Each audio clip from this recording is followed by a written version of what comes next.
The McAsphalt offtake agreement and the Tamko strategic investment are probably the two most single important things that we have done, because it validates our product into the marketplace. And it's not validation by a local roofing company. These are multi-billion-dollar companies. Their R&D divisions are bigger than my whole company. When I get questions from investors about, do you think your technology works? I'm like, call Tamko, call McAsphalt. Because those are the guys that are the multi-billion-dollar companies, and multi-billion-dollar companies do not make investments or do 5-year offtake agreements unless they think it works. Welcome to the Jay Martin Show. If you're new to the show, my name is Jay. I'm an investor. I'm here looking for the smartest home for my cash. And my guest today is Aidan Mills. Now, Aidan is the CEO of a company called Northstar Clean Technologies, a company of which I'm a shareholder. Now, the reason that I like this company and wanted to bring them on the show today is because, like all of you, I am watching the renewable energy trends and renewable industry trends. But I don't believe 99.9% of the business models that I see trying to play into this sentiment, right? Most of them are waiting for things to occur that haven't occurred yet, like government policy to change that would favor their business, or consumer sentiment to change that would favor their business, whereas Aidan is building a business that works today, solving a problem that exists today with a solution utilizing technology that he's built today. And the evidence of this is that the business is cash flow generating and has recently, over the last 18 months, become the recipient of sizable non-dilutive investments from various strategic partners, allowing him to scale this business appropriately. So, exciting story, different look from most of the stuff you see on this channel, but I'm always excited to show you guys some of the companies I've invested in, and here is one. So this is Aidan Mills of Northstar Clean Technologies. Enjoy. All right, here I am with Aidan Mills, President and CEO of Northstar Clean Technologies. Aidan, it's great to have you back on the program and really good to see you, man. Yeah, good to see you. Good to see you again. So I'm excited to get caught up because it's been a minute since the last time we chatted about Northstar, what you're building, but it's a really interesting story, very cool business plan, and you're executing brilliantly on it.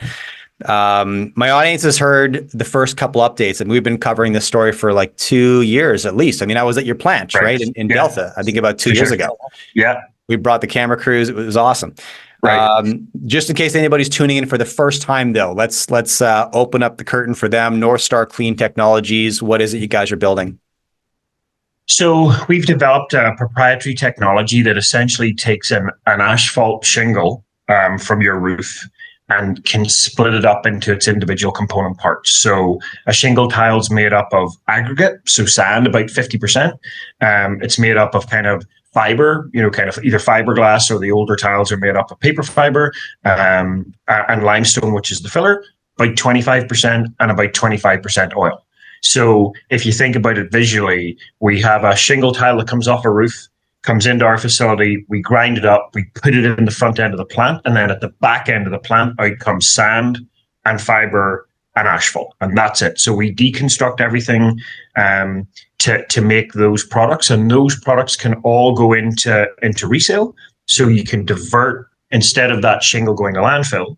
So for example, one of our facility, the Calgary facility, 40,000 tons of shingles a year, instead of going into landfill, comes to our facility, and we produce the products that literally go back out into a complete circular economy. Okay, awesome. Thank you. And just for clarity, it's actually a cost savings for the junk removal company to bring this product to you versus going to a transfer station or a dump. Right. They pay, right, for the privilege to dump product, obviously, in a landfill. They pay you a tipping fee, which is one of your revenue streams. It's actually less than they pay at a landfill. So it's in their best interest. Plus, they're doing the right thing, giving back to the circular economy.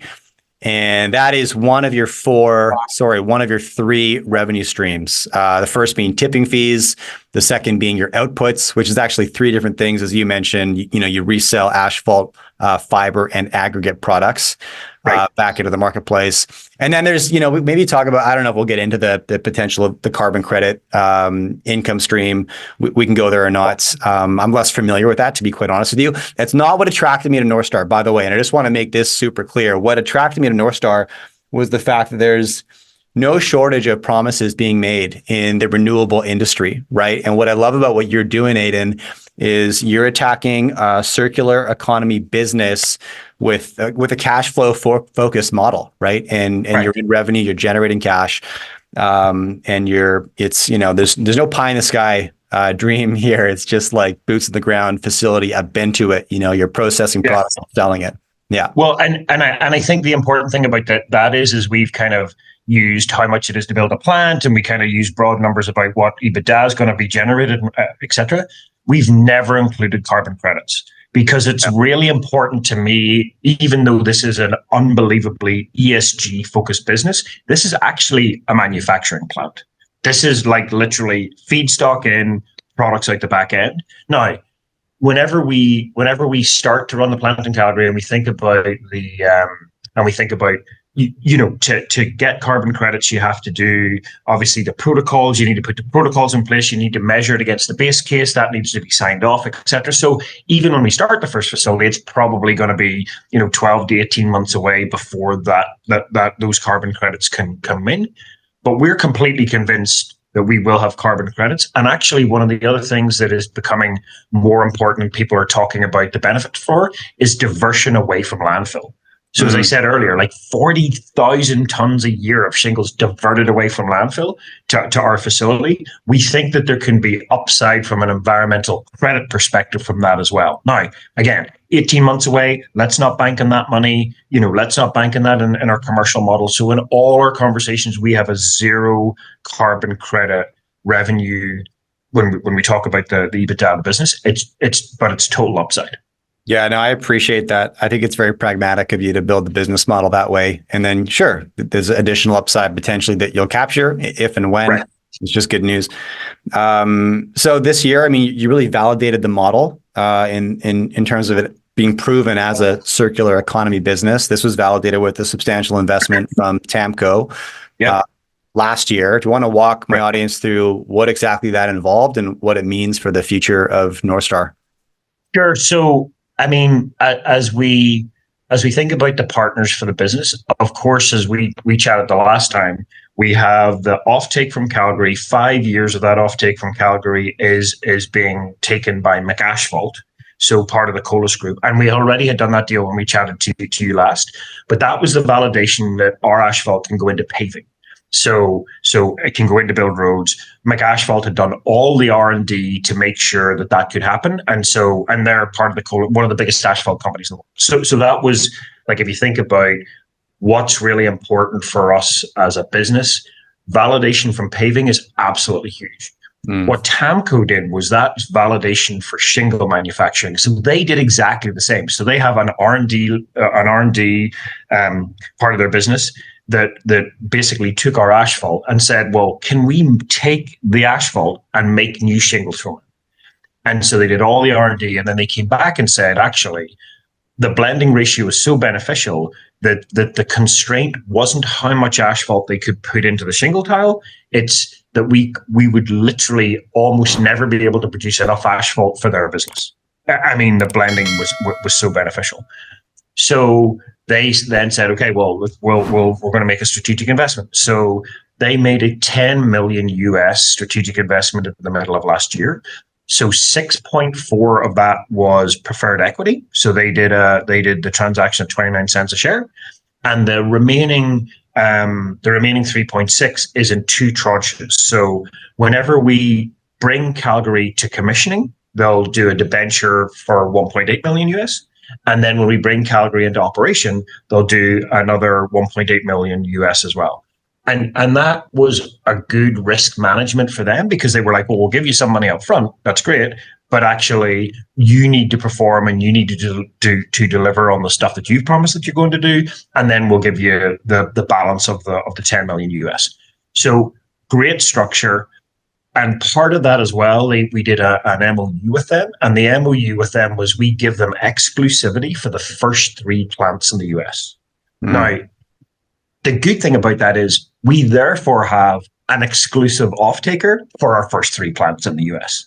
So it's a completely mutual benefit in that one of the biggest shingle manufacturers in North America has committed that our first 3 US plants, we have offtake and supply to them. So, And then the thing that obviously that enabled to happen was kind of the triangle of the investment in Calgary. So, we had the strategic money from Tamko, we had BDC. So we'd done the loan agreement with BDC for the debt on the facility, 8.75 million. And then that added to the third leg of our stool, which was Emissions Reduction Alberta. We'd been awarded $7.1 million from them. That's infinitely non-dilutive because it's a grant. So it's like literally, and that is so $7.1 million bucks, and that all of those together completely funded Calgary. And of that complete funding of Calgary, over $60 million was non-dilutive. Yeah, that's super, super important. I just hosted a big conference in Vancouver, British Columbia, focused on the commodity equity space. But one of the key conversations we had on stage was counterparty risk and what to do about it. And in that industry, right, it's like dilution is one of the biggest risks that investors in early stage equity face. Absolutely. Right. So your creative approach is just, well, I just want to show it's evidence that you're being a sound steward of your shareholders' capital, Aidan. It's important, right? It is. And look, I mean, and I, we all know how tough these markets have been. And so I think, but I think investment from strategics, especially somebody who validates from an R&D perspective our product, is huge. It's absolutely huge. That was probably so the McAsphalt offtake agreement and the Tamko strategic investment are probably the two most single important things that we have done, because it validates our product into the marketplace. And it's not validation by a local roofing company. These are multi-billion-dollar companies. Their R&D divisions are bigger than my whole company, like literally. So that validation, when they come back and say, we think this thing works, like when I get questions from investors about, do you think your technology works? I'm like, call Tamko, call McAsphalt, because those are the guys that are the multi-billion-dollar companies, and multi-billion-dollar companies do not make investments or do 5-year offtake agreements unless they think it works. Yeah. Yeah. Okay. So I want to spend one more quick minute on Canada. You're right. News on the U.S. front, super exciting. With Tamko getting exclusive access to the first 3 plants. We'll talk about the market size, because obviously there's a big market opportunity in Canada, like $1.3 billion market opportunity, I believe, but it's 5x south of the border, obviously 6x maybe. But walk me through the timeline for Calgary. So we're fully funded, right? Yep. We're receiving product, we're receiving input now, right? So walk me through what's happening at the Calgary plant. So fully funded in the middle of last year with the Tamko investment and BDC and ERA. So that was all good. And then we moved into detailed design and we ordered the long lead items. So as you know, from the plant in Delta, when we walk around, we're kind of like, you saw all the big units, and some of those are longer term delivery. So it takes, 6 months to 8 months to get it delivered. So as soon as we did the detailed design, as soon as we got the funding, kind of October time, we ordered 3 of the big long lead items, which is one of the pieces of the kit at the front, one of the pieces of the kit at the back, and then the electrical system. So that all got ordered then. We should be finished detailed design actually probably in the next few weeks here, and then the final that enables the final kind of orders to go out for the rest of the equipment. I think we will be constructing in the middle of the year. And I think we will be commissioned by the end of the year, or we will be commissioning by the end of this year. So as people think about revenue, the last time when we sat in the pilot plant and we were kind of like, the plans are probably 18 months away or 2 years away. That's not the case this year. This year, our first commercial facility will literally be up and running by the end of the year. And part of that, of course, is, well, where's the feedstock coming from, right? So we have to collect enough feedstock to commission the plant and run it through the winter. And people in Calgary are not re-roofing their houses at minus 30 degrees, as you can imagine.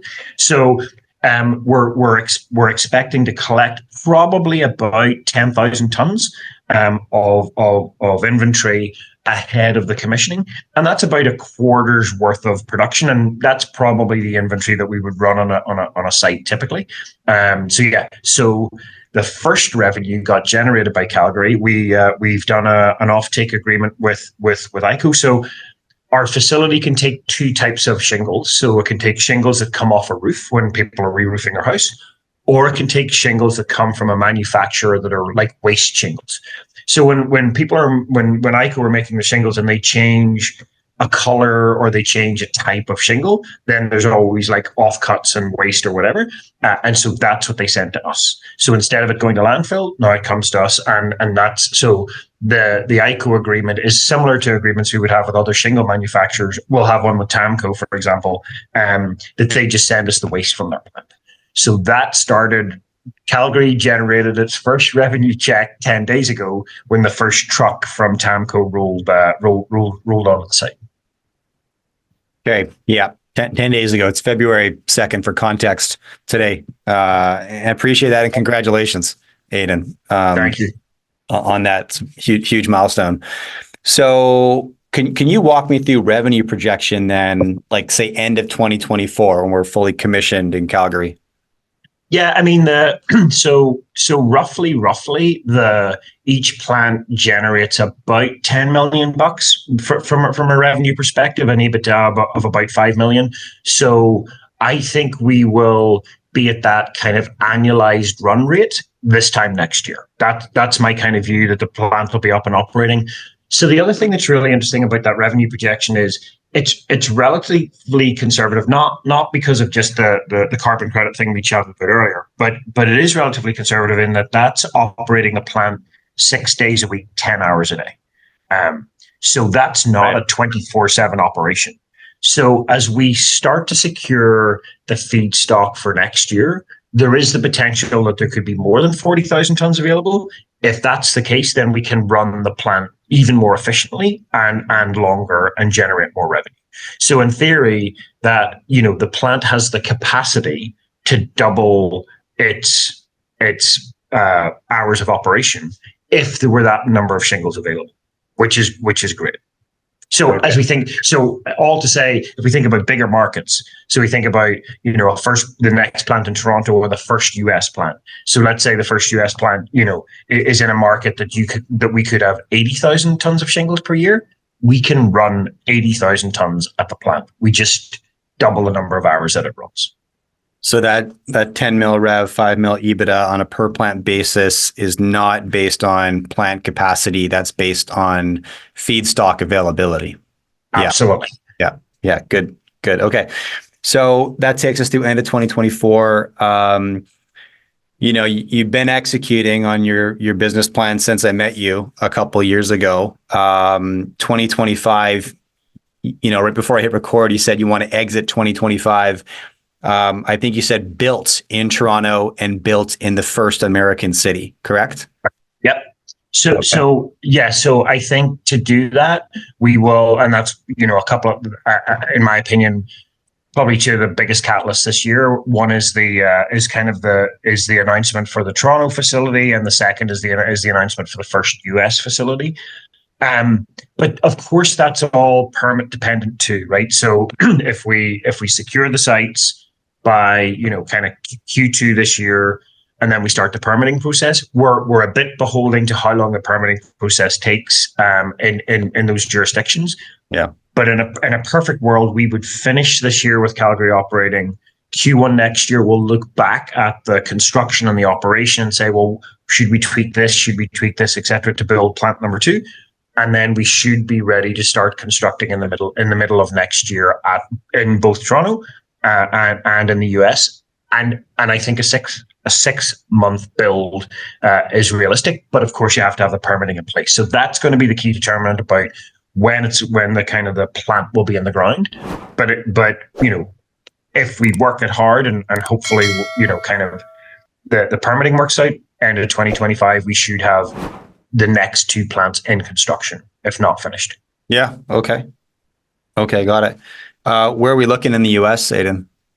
So can't really narrow it down quite yet, but as you know, one of the things that we're doing is working with Tamko as to where they would like to see the first plant. So which of their facilities we need to supply. I guess that makes sense. You'd go to where the demand. I mean, yeah, you got the partner now, so yeah, follow their lead. Yeah. And that was part of the MOU. That was part of the exclusivity, was that we would work together on. And I mean, of course, what's important is, like, are there enough shingles in that area? Yeah. Where's the site? What's the distance between that location and their facility? How, the volume that they're going to take at their facility, etc. But yeah, so that process should be landed in the next certainly in Q1. So what I really want to be able to do is come out in Q1 and say, okay, this is where we are with the Tamko process, and here's where we're going to go. Okay, got it. What would there be a expected lifespan of a plant like this, Aidan? Like, do you forecast that where you may exhaust the available feedstock in that proximity? Like, how does that factor into the plant planning? It's infinite. This process is essentially completely infinite. So in 2022, 16.5 million tons of shingles went into landfill in North America. That's enough for 400 Northstar facilities. All right. That's how big this market is. And so if you think about it, like, if you think about the GTA sending over like 250,000 tons away to landfill, and that's not going to stop. I mean, 80% of all new roofs in North America or in the US are shingle. And that's going to feed my plant in 25 years' time. Like, this is completely infinite until people stop using shingles on their roofs, until they move away from that 80%. Maybe we're going to have floating musk kind of solar roofs, whatever. Yeah. But people use shingles across North America every single day, and that's a 25-year supply for me. Okay. I mean, there's so much going into landfill that feedstock. As long as we're if we're in a city that has more than 1 million people, essentially we have enough to build a plant. Roughly. Okay. That's good context. I appreciate that. All right. I just want to recap a few things. Again, what initially called me to Northstar was your sort of boots on the ground, pragmatic approach to call it the circular economy or the renewable future, right? There's a lot of pie in the sky promises.